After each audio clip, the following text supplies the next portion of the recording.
அப்ப சபைங்கிற குடும்பம் என்ன தேவனிடத்துல சேர்ப்பதற்காக தேவன் செய்த ஒவ்வொரு காரியங்களையும் எனக்குள்ளே போதித்து என்னை நடத்துகிற ஒரு இடம் சபை.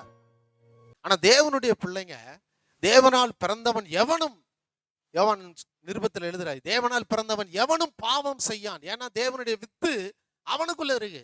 அப்ப தேவனுடைய வித்து ஒருத்தனுக்குள்ள இருந்துச்சுன்னா அவன் சபையில வந்து உட்காந்துருவான். அவனை யாரும் வான்னு சொல்ல தேவையில்லை, போன்னு சொல்ல தேவையில்லை.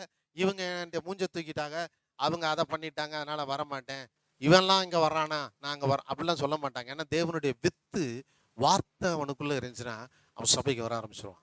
தேவனுடைய வார்த்தை, ஏன்னா தேவனுடைய குடும்பத்துல இணைக்கப்படும் போது வேதம் இயேசு சொல்றாரு, என்ன விசுவாசிக்கிறவன் தான் உயிரோடு இருந்து விசுவாசிக்கிறேன். வாசிங்க யோவான் 11:26, எல்லாம் சத்தமா வாசிங்க. உயிரோடு இருந்து, இன்னைக்கு நீ உயிரோடு இருக்கேன்னா இந்த வசனத்தை நல்லா திரும்ப திரும்ப படிச்சு பாருங்க வீட்டுல போய். உயிரோடு இருந்து அவரை விசுவாசிக்கிறவன் எவனா வேணா இரு, எந்த பிரச்சனையில வேணா இரு, என்ன வியாதி வேணா வந்திருக்கட்டும், ஆனா இயேசு என்ன சொல்ற தெரியுமா, நீ என்ன விசுவாசிச்சேன என்றென்றைக்கு என்ன செய்ய மாட்ட, மறியாமலும் இருப்பான், இதை நீ விசுவாசிக்கிறியா?